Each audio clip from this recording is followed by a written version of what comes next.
الحمد للہ رب العالمین والصلاة والسلام علی سید المرسلین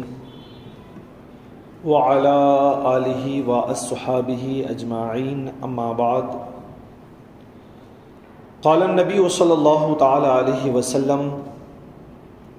صوموا تصحوا صدق اللہ مولانا العظیم وبلغنا رسوله النبی الامین المعین المبین الکریم ونحن على ذلك لمن الشاہدین والشاکرین والحمد للہ رب العالمین۔ معزز سامعین کرام، آئیے عرض و معروض سے قبل ہم اور آپ مل کر حصول برکت کے لیے آقائے کائنات مدینے کے تاجدار احمد مصطفیٰ محمد مصطفیٰ روح فدا صلی اللہ تعالی علیہ وسلم کی بارگاہ بے کس پناہ میں ہدیہ درود و سلام نچھاور کر لیں۔ پڑھیے بآواز بلند اللہم صلی علی سیدنا و شفیعنا و نبینا و مولانا محمد بارک وسلم صلاۃ و سلام علیک یا سیدی یا حبیبی یا رسول اللہ صلی اللہ تعالی علیہ وسلم۔ معزز سامعین کرام، یہ ہماری خوش نصیبی اور خوش بختی ہے کہ اللہ نے وہ عمر اور صحت و سلامتی عطا فرمائی کہ رمضان المبارک جیسے مقدس مہینے کو ہم نے پایا اور اس کی عبادتوں کو ہم انجام دے رہے ہیں۔ اس کی خاص جو اہم عبادت ہے وہ ہے روزہ، اور روزے کے جو عظیم برکات اور فوائد ہیں اس کو گزشتہ جمعہ ہم نے قرآن کی روشنی میں سنا تھا۔ انشاءاللہ العزیز اس جمعہ کو روزے کے برکات اور فوائد کو انشاءاللہ العزیز حدیث کی روشنی میں سنتے ہیں تاکہ اس کے برکات کو ہم سمیٹنے کی کوشش کریں، ورنہ سچائی تو یہ ہے کہ روزے کی اہمیت و عظمت کو جو قرآن میں بیان کیا گیا، جو حدیث پاک میں بیان کیا گیا، اور خود جدید سائنس نے جس طریقے سے اس کے فائدے کو بیان کیا، بزرگان دین نے روحانی ترقی کے لیے روزے جیسی عبادت کو جیسے اپنی زندگی میں نافذ کیا کہ اگر اسی پر تفصیلی گفتگو کی جائے تو رمضان کے مہینے میں کسی دوسرے عنوان پر گفتگو کرنے کا موقع ہی میسر نہ آئے۔ خیر، آنے والے جمعہ کو دیکھیں گے انشاءاللہ، وقت اور حالات کے اعتبار سے گفتگو ہوگی۔ روزے کی اہمیت کو سب سے پہلے یہ سمجھیں کہ اس کے دنیاوی فائدے بھی ہیں اور اس کے اخروی فائدے بھی ہیں، اس کے جسمانی فائدے بھی ہیں اور اس کے روحانی فائدے بھی ہیں۔ یہی وجہ ہے کہ جن لوگوں نے بعض بیماریوں کو اپنے دماغ میں بیٹھا لیا اور ان لوگوں نے یہ سمجھا کہ اس بیماری کی وجہ سے ہم روزہ نہیں رہ سکتے ہیں، لیکن مسلسل چھوڑتے رہے، لیکن جب ان لوگوں نے روزہ کی اہمیت اور برکتوں پہ غور کیا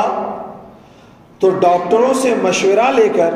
رمضان میں دوا کی روٹین کو چینج کر کے جب روزہ رکھنا شروع کیا تو الحمدللہ وہ مسلسل روزہ رکھتے چلے گئے اور کہیں بھی انہیں کسی قسم کے نقصانات کا سامنا نہیں کرنا پڑا۔ تو ظاہر سی بات ہے کہ جو لوگ کسی مرض کی وجہ سے روزہ کو ترک کرتے ہیں، اگر وہ ڈاکٹروں سے مشورہ لے کر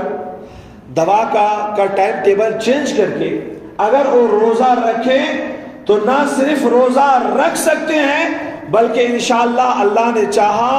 تو اسے اللہ صحت و سلامتی بھی عطا فرمائے گا۔ اس لیے میرے آقائے کائنات صلی اللہ علیہ وسلم نے ایک حدیث مبارکہ میں، بڑی طویل حدیث ہے، جس میں اللہ کے رسول نے ایک یہ بات بھی ارشاد فرمائی تھی کہ سفر کرو مالدار ہو جاؤ گے، یعنی اگر دنیا میں دولت چاہتے ہو تو تم سفر کرو۔ اور آج آپ دیکھیں گے کہ جو لوگ سفر کر رہے ہیں اللہ نے اس کو کثرت دولت سے نوازا ہے۔ تجار حضرات کو دیکھیں، اگرچہ دکانوں میں بیٹھے ہوئے ہیں مگر انہیں مال لانے لے جانے کے لیے تو سفر کرنا ہی کرنا ہے۔ آج جو لوگ سفر نہیں کر رہے ہیں نا، آفسوں میں بیٹھے ہوئے ہیں، وہ کیسے مالدار ہو رہے ہیں اور سب کو معلوم ہے۔ اللہ کے رسول نے یہ بھی نشاندہی فرمائی اور اس میں ایک رمضان کے متعلق حضور نے یہ جملہ ارشاد فرمایا، سومو تصحو،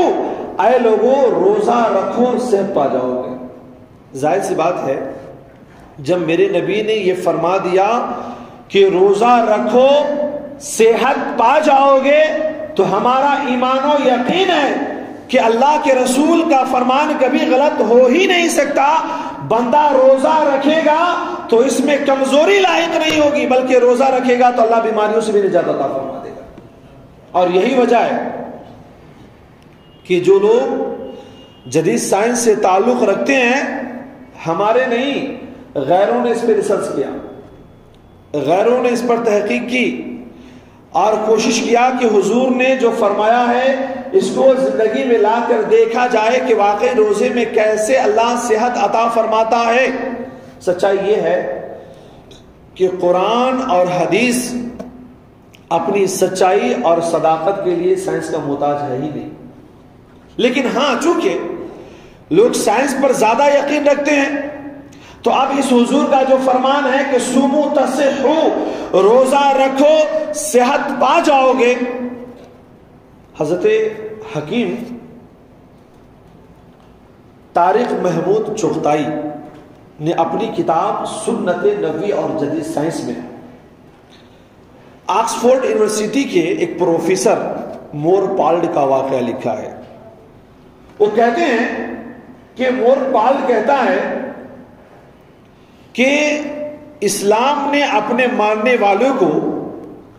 روزے جیسی عبادت اور روزہ جیسا جو وظیفہ دیا ہے کہ اگر اسلام اپنے ماننے والے کو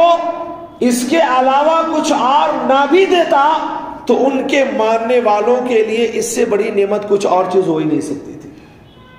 یہ تو ہماری بڑی محرومی ہوگی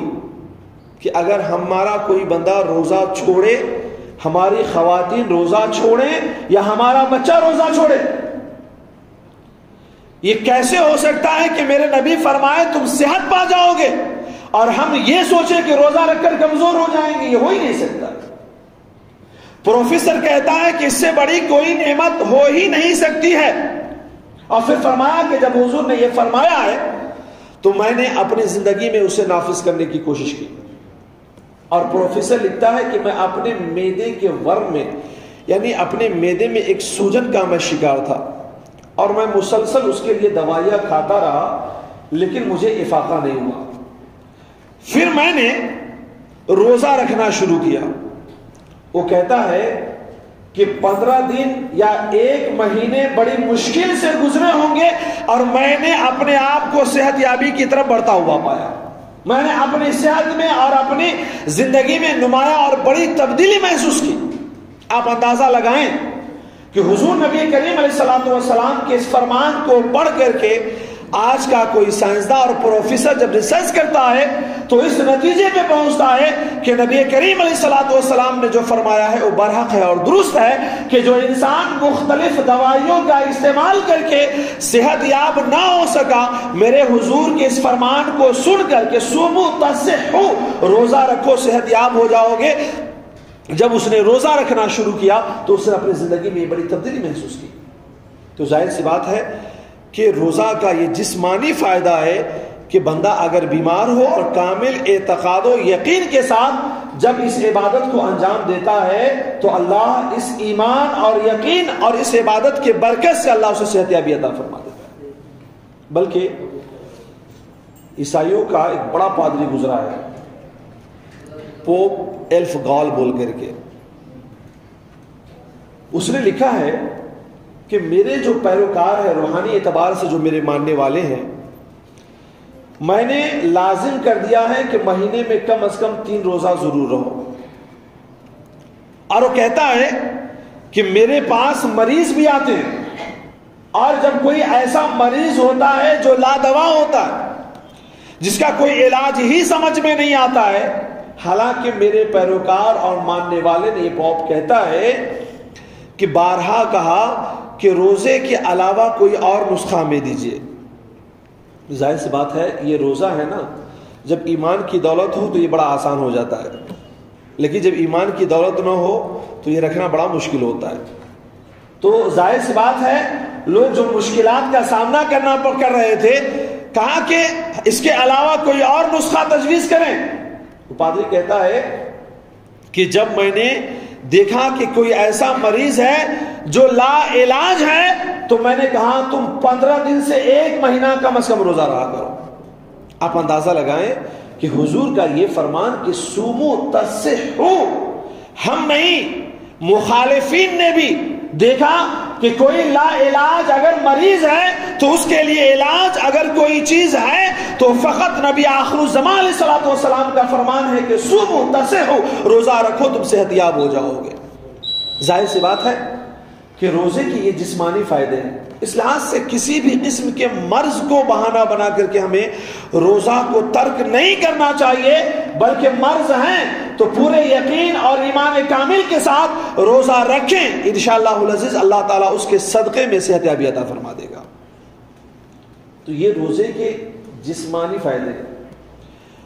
اور روزے کے روحانی برکات بھی ہیں، روحانی فائدے بھی ہیں۔ آقا کائنات صلی اللہ علیہ وسلم نے ایک طویل حدیث مبارکہ میں ارشاد فرمایا، یا معاشر الشبابی من استطاع منکم الباءۃ فلیتجوز، فرمایا اے نوجوانوں کی جماعت، تم میں سے جو کوئی نکاح کرنے کی استطاعت رکھتا ہے، شادی کرنے کی طاقت رکھتا ہے، فلیتجوز، تو اسے چاہیے کہ وہ شادی کرے، نکاح کرے۔ میرے آقا نے اس کی حکمت بھی بیان فرمائی، انہ اغض للبصر واحسن للفرج،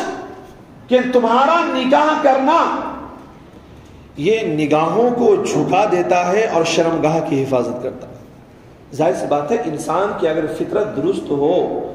اور طبیعت میں اگر سادگی ہو اور اچھائی کو سمجھتا ہو تو نکاح کرنے کے بعد وہ آنکھوں کے گناہ سے بھی بچ جاتا ہے، اپنے شرمگاہ کی بھی حفاظت کر لیتا ہے۔ بہت سارے ایسے نوجوان جو گناہوں میں ملوث تھے، جب نکاح کیا تو اللہ نے اس کے صدقے میں تمام تر گناہوں سے اسے بچا لیا ہے۔ پھر میرے آقا ارشاد فرماتے ہیں، وَمَن لَّمْ يَسْتَطِعْ فَعَلَيْهِ بِالصَّوْمِ، اور جو اس کی استطاعت نہ رکھتا ہو کیوں نکاح کرے؟ جوان تو ہو چکا ہے، بالغ تو ہو چکا ہے، مگر کماتا نہیں ہے کہ کسی کی کفالت کر سکے، یا پھر یہ کہ قوت مردانگی وہ نہیں رکھتا ہے کہ حقوق جوزیت ادا کر سکے، تو میرے آقا نے فرمایا فعلیہ الصوم، تو اب ایسے شخص پر روزہ ہے، فإنہ لہ وجہ، کہ روزہ خواہشات نفسانی کو توڑ دیتا ہے۔ خواہشات نفسانی کو مار دینا یہی اصل روحانیت ہے۔ خواہشات نفسانی سے اپنے آپ کو بچا لینا اصل یہی روحانی ترقی اور روحانی برتری ہے۔ میرے آقا نے فرمایا کہ اگر خواہشات کا غلبہ تم پر ہو جائے، خواہشات تمہارے درمیان اگر ولولہ مچا دے، خواہشات پر قابو پانا بہت مشکل ہو جائے، تو میرے آقا نے فرمایا روزہ رکھو، فإنہ لہ وجہ، کہ روزہ رکھنا تمہاری خواہشات کو توڑ دے گا۔ آپ اندازہ لگائیں کتنا آسان نسخہ ہے، بالخصوص ہمارے ان نوجوانوں کے لیے جو آ کر کے یہ کہتے ہیں کہ مولانا کالج میں یا دیگر جگہوں پر اپنے آپ کو گناہوں سے بچانا بہت مشکل ہو جاتا ہے، خواہشات کا بڑا غلبہ ہوتا ہے، گناہ کی طرف رغبتیں ہوتی ہیں، ہم بچے تو کیسے بچے؟ بچنے کا سب سے بہترین نسخہ یہ ہے کہ خواہشات کا غلبہ جتنا زیادہ ہو اتنا زیادہ روزہ رکھے، اللہ تعالیٰ نہ خواہشات کے غلبے کو صرف دبا دے گا بلکہ گناہوں سے بچا بھی لے گا، اور یہی اصل روحانیت ہے۔ تو آپ نے غور کیا کہ روزہ یہ ہمارے لیے جسمانی فائدے بھی لے کر آیا ہے، اور روزہ ہمارے لیے روحانی فائدے بھی لے کر کے آیا ہے، اور یہ دونوں چیزیں حدیث پاک کی روح سے ثابت ہیں۔ اس لحاظ سے روزہ رکھنے کا اہتمام ہمارا بھی ہونا چاہیے، خواتین کو بھی اس کی تلقین کی جانی چاہیے، اور بچے بالغ ہو چکے ہیں یا حد بلوغت کو پہنچنے والے ہیں اور وہ روزہ رکھ سکتے ہیں تو انہیں بھی نصیحت کی جانی چاہیے کہ وہ روزہ رکھے، تاکہ اس روزے کے برکات سے انہیں جسمانی فائدے بھی حاصل ہو، خواہشات نفسی کا غلبہ بھی کم ہو، اور ساتھ ہی ساتھ روحانی ترقی اور روحانی برتری بھی اسے حاصل ہو جائے۔ ایک اور حدیث پاک میں دیکھیں کہ روزے کی جو برکتیں ہیں، رمضان کے مہینے کی جو برکات ہیں، وہ کتنی خوبصورت اور عظیم ہیں۔ سچائی تو یہ ہے کہ ہم نے اسے پانے کی کوشش ہی نہیں کی ہے۔ ہمارا تو حال یہ ہے کہ بس دن میں روزہ رہنا ہے تو رات بھر ہمیں کھاتے پیتے رہنا ہے. موقع ملے گا تو اس کو بیان کروں گا کہ روزے میں کیا ہمیں کم کھانا چاہیے یا ٹائم ٹیبل صرف چینج کرنا چاہیے, اصل برکات کو ہمیں کیسے پانا چاہیے. آقا کائنات صلی اللہ علیہ وسلم نے ارشاد فرمایا اذا دخل رمضان فتحت ابواب السماء, اور بعض روایت میں ہے وفتحت ابواب الجنہ, اور بعض روایت میں ہے وفتحت ابواب الرحمہ. فرمایا نبی کریم علیہ الصلوۃ والسلام نے کہ رمضان کے مہینے میں اللہ کریم آسمان کے دروازے کھول دیتا ہے. بعض روایتوں میں آیا کہ اللہ کریم جنت کے دروازے کھول دیتا ہے, بعض روایتوں میں آیا کہ اللہ کریم رحمت کے دروازے کھول دیتا ہے. حدیث میں کوئی تضاد نہیں ہے. آسمان کے دروازے اس لیے کھول دیے جاتے ہیں تاکہ رحمتوں کا نزول ہونے لگے. اور یہ جو کہا گیا کہ جنت کے دروازے کھول دیے جاتے ہیں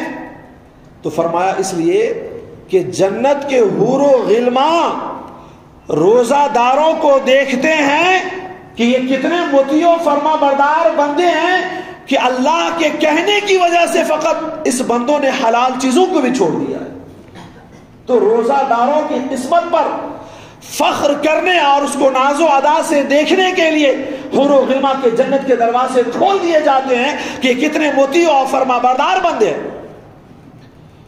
یہ جو کہا گیا نا کہ رمضان میں اور جو حدیث پاک میں وغلقت ابواب الجہنم کہ جہنم کے دروازے بند کر دیے جاتے ہیں, اور یہ جو معروف ہے کہ جو رمضان میں انتقال کر جائے اس کا حساب و کتاب نہیں ہوتا ہے اور اس تک جہنم کی گرمی نہیں پہنچتی ہے. اس حدیث کا یہی مفہوم ہے. کوئی یہ نہ کہے کہ بھائی پھر رمضان میں گرمی کیوں لگتی ہے. ظاہر سی بات ہے کہ گرمی کا ہونا حدیث پاک سے یہ ثابت ہے کہ جب جہنم سانس لیتا ہے تو موسم سرد ہو جاتا ہے, اور جب جہنم سانس کو چھوڑتا ہے تو موسم گرم ہو جاتا ہے. تو پھر دروازہ آخر جب بند کر دیا جاتا ہے تو پھر گرمی لگنے کا کیا معنی ہے. تو اس کا مفہوم یہ نہیں ہے کہ دنیاوی گرمی ہے فقط, کیونکہ اگر جہنم نے سانس چھوڑ بھی دیا ہے تو اس کے اثرات تو رہیں گے. اصل مراد یہ ہے کہ جب بندے کا انتقال ہو جاتا ہے اور بندہ اگر روزے دار ہو تو اس تک جہنم کی گرمی نہیں پہنچتی ہے اور اللہ کریم اسے حساب و کتاب سے محفوظ فرما دیتا ہے. تو یہ مہینہ ایسا ہے کہ صرف ایک عبادت کی وجہ سے, ورنہ روزہ, حج اور زکوٰۃ اور دیگر عبادتیں تو بندہ سال بھر کرتا رہتا ہے,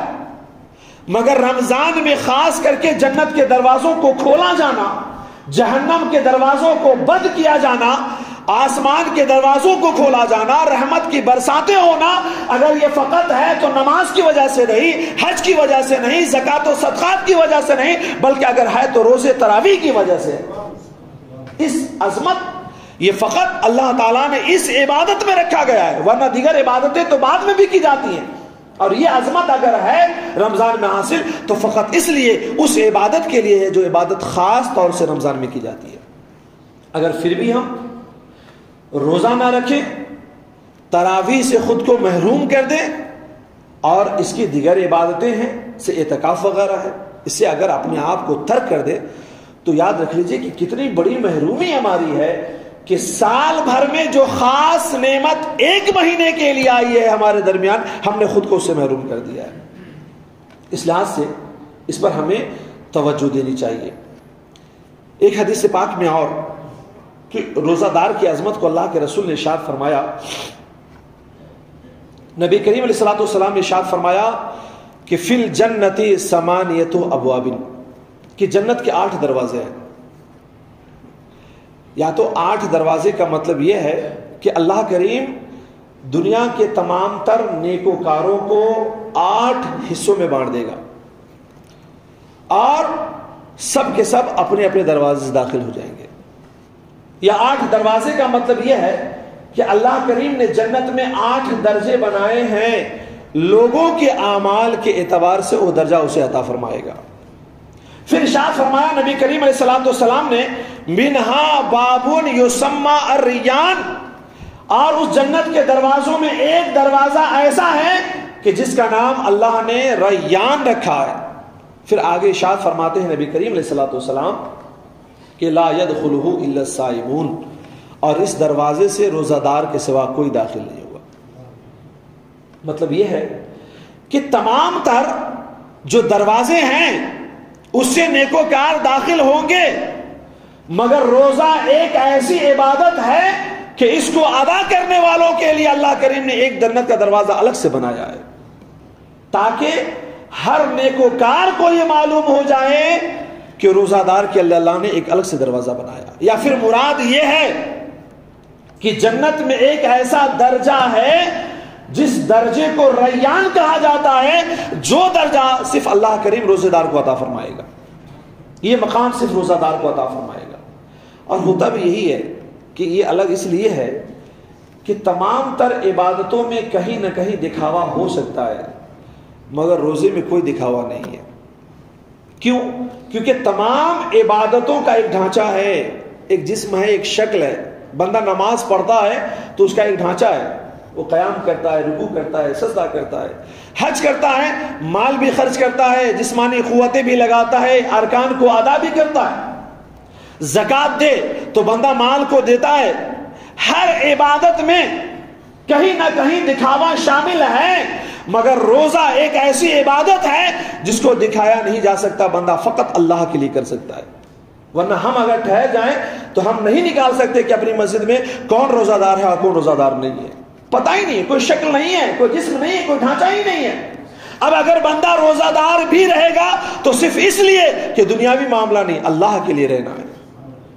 اس لحاظ سے جب یہ عبادت میں دکھاوا نہیں ہے تو اللہ کریم نے اس کا مقام اور اس کا درجہ بھی الگ رکھا ہے۔ اس کے علاوہ اور مختلف احادیث مبارکہ میں ایک حدیث بڑی طویل ہے، آقا کائنات نے ارشاد فرمایا، حضرت ابو ہریرہ رضی اللہ تعالیٰ عنہ سے روایت ہے، فرمایا من صام رمضانا ایمانا و احتسابا، فرمایا نبی کریم علیہ الصلوۃ والسلام نے کہ جو رمضان کے روزے ایمان اور اخلاص کے ساتھ رکھے۔ یاد رکھیں کہ رمضان کے روزے اسی وقت فائدے کریں گے جب ایمان بھی محفوظ ہو اور ایمان بھی سلامت ہو، ورنہ بہت سارے وہ لوگ بھی ہیں جو ایمان تو نہیں لاتے مگر پورے مہینے کا روزہ رکھتے ہیں، دیہاتوں میں ہم نے دیکھا ہے۔ لیکن فرمایا کہ روزے کے جو یہ برکات ہیں ایمانا و احتسابا، کہ ایمان والا ہو اور احتسابا للہیت اللہ کے لیے رکھے، تو فرمایا غفر لہ ما تقدم من ذنبہ، تو اللہ کریم اس کے گزشتہ تمام تر گناہوں کو معاف فرما دے گا۔ علماء نے لکھا ہے کہ ایک رمضان کے درمیان سے لے کر دوسرے رمضان کے درمیان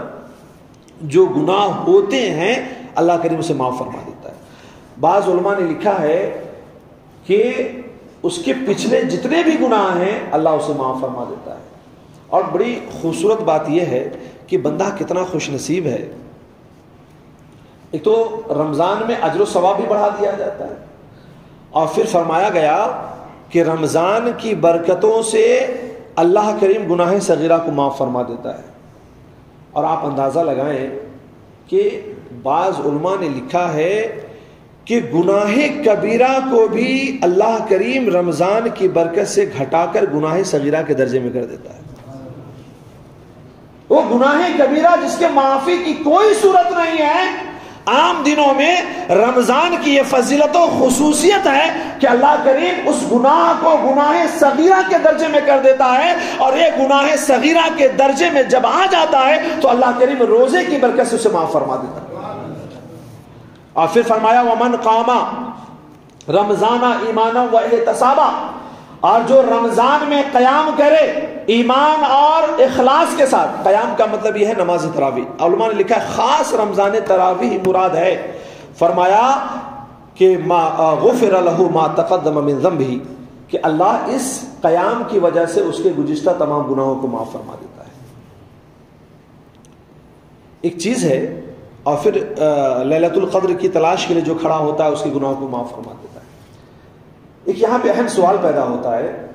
کہ جب روزہ رکھنے کی وجہ سے گزشتہ گناہ معاف ہو گئے تو پھر قیام کی وجہ سے گزشتہ گناہوں کو معاف کرنے کا کیا مطلب ہے؟ اور جب تراویح پڑھ لیا اور رات میں قیام کر لیا تو اس کی وجہ سے جب گزشتہ گناہ معاف ہو گئے تو پھر لیلۃ القدر کو تلاشنے کے لیے بندہ اگر بیٹھ جائے تو پھر اس کے گناہوں کے معاف کرنے کا کیا مطلب ہے؟ چونکہ روزہ رکھنے کی وجہ سے ہی جب سب گناہ معاف ہو گئے تو پھر الگ سے یہ کیوں بیان کیا گیا؟ علماء نے لکھا ہے کہ کچھ گناہ وہ ہیں جو روزہ رکھنے کی وجہ سے معاف ہو جاتے ہیں، کچھ گناہ وہ ہیں کہ جو قیام لیل کی وجہ سے معاف ہو جاتے ہیں، اور اگر دونوں کی وجہ سے معاف نہ ہو اور بندہ لیلۃ القدر کی تلاش میں اگر بیٹھ جائے اور اس لمحے کو پا لے تو جو گناہ اس کی وجہ سے معاف نہیں ہوئے تھے لیلۃ القدر کی وجہ سے معاف فرما دیتا ہے۔ تو یقینی طور پر یہ مبارک مہینہ اپنے دامن میں کیا کیا نہیں لے کر آیا ہے۔ خدا کی قسم، اللہ کے رسول نے سچ فرمایا تھا کہ میری اگر امت جان لیتی کہ روزے میں کیا ہے تو وہ آرزو کرتی کہ کاش پورا سال روزہ رہے، وہ آرزو کرتی کہ پورا سال رمضان رہے۔ یقینی طور پر یہ جو رمضان ہمارے سروں پر ہے ہمارے لیے بہت بڑی دولت ہے کہ عبادتوں کو انجام دے کر، اپنے گناہوں کی معافی چاہ کر، آنکھوں سے اشک باری کر کے ہم اپنے گناہوں کو معاف کروا سکتے ہیں، اپنے درجات کو بڑھا سکتے ہیں، دنیا کی الجھنوں کا خاتمہ کر سکتے ہیں، دنیاوی اور اخروی ترقیاں کا سوال رب کی بارگاہ میں کر سکتے ہیں۔ مگر شرط یہ ہے کہ اس کی عظمت کو سمجھنا ہوگا، اس کی اہمیتوں کو سمجھنا ہوگا، اور اس کی ادائیگی کے لیے اور کوششوں کے لیے ہمیں وقت نکالنا ہوگا۔ ایسا نہ ہو کہ جس طریقے سے پورے سال ہم دنیاوی معاملات میں مصروف رہتے ہیں، بعض لوگ تو رمضان میں دنیاوی معاملات اور بڑھا دیتے ہیں، حتیٰ کہ صرف دنیا کمانے، دنیا بنانے اور دنیا پانے کے لیے میں نے بہت سارے لوگوں کو دیکھا ہے کہ وہ روزہ نہیں رکھتے ہیں۔ کیوں نہیں روزہ رکھتے ہیں؟ مولانا صاحب ہمارا کام ہی رمضان کا ہے، تو بھائی کیوں اتنا بوجھ آپ لے لیتے ہیں کہ وہ دنیا کمائے کہ جو کمانا بھی گناہ کا سبب بن جائے؟ کیوں اس طریقے سے دنیا کمائیں کہ جس میں اللہ کی نافرمانیاں شامل ہو جائے؟ آپ اتنے ہی کیوں نہیں کوششیں کرتے کہ جس سے آپ کی عبادتیں ترک نہ ہو، رمضان کے روزے ترک نہ ہو اور اس کی تمام تر عبادتیں ترک نہ ہو؟ تو مختلف احادیث میں روزے کی فضیلتوں کو بڑے واضح انداز میں بیان کیا گیا ہے، اور ایک دو نہیں درجنوں احادیث مبارکہ ہے اور درجنوں صورتیں اس کی بیان کی گئی۔ مگر ایک حدیث مبارکہ جس میں آقا کائنات نے ارشاد فرمایا کہ کل عملی ابن آدم یضاعف الحسنات بعشر امثالها، کہ ابن آدم کی ہر نیکیوں کا اجر اللہ 10 گنا بڑھاتا ہے، الی 700 ضعف، یہاں تک کہ 700 گنا تک بڑھا دیتا ہے۔ یہ فرمایا نبی اللہ کریم نے الا الصوم، سوائے روزہ کے، فإنہ لی، کہ وہ میرے لیے ہے، وأنا اجزی بہ، اور اس کا بدلہ میں عطا فرماؤں گا۔ یعنی اگر کسی عمل کی جزا دی جا سکتی ہے تو 10 سے 700 گنا تک، مگر روزے کا بدلہ اور اس کی جزا اتنی دوں گا کہ بندہ اس کو شمار بھی نہیں کر سکتا ہے۔ بلکہ یہ جو الفاظ ہے اجزی بھی، بعض علماء نے اس کو مجھول اجزیہ بھی جو پڑھا ہے، اجزی بھی پڑھا ہے، اور اس کا معنی یہ ہوتا ہے کہ روزہ میرے لیے ہے، میں روزے دار کے لیے ہوں۔ یعنی بندہ روزہ رکھ کر کے وہ میری رضا کو حاصل کر لیتا ہے، اور پھر قیامت میں عالم یہ ہوگا کہ روزے دار کو اللہ کریم اس بات کی اجازت دے گا کہ وہ جو مانگنا چاہے رب کی بارگاہ میں سوال کر سکتا ہے۔ تو یہ بڑا اہم مہینہ ہمارے درمیان آیا ہوا ہے۔ میں تمام اپنے لوگوں سے گزارش کروں گا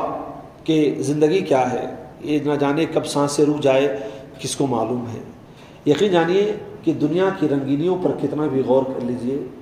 ہم کتنا ہی عالی شان کیوں نہ مکان بنا لیں، دنیا میں کتنا ہی مال و دولت کیوں نہ اکٹھا کر لیں، ایک چیز کو صرف سوچ کر آپ دیکھیں کہ اسے چھوڑ کر جانا ہے۔ آخر وقت یہ ہے کہ انسان کی دنیا کے سارے معاملات دھرے کے دھرے رہ جائیں گے، اور پھر جب زمین کے اندر چلا جائے گا بندہ، پھر کام یہ دولتیں نہیں آنے والی ہے، بندوں کا اچھا عمل ہی کام آنے والا۔ اب دنیا جتنا کمانا چاہو کما لو،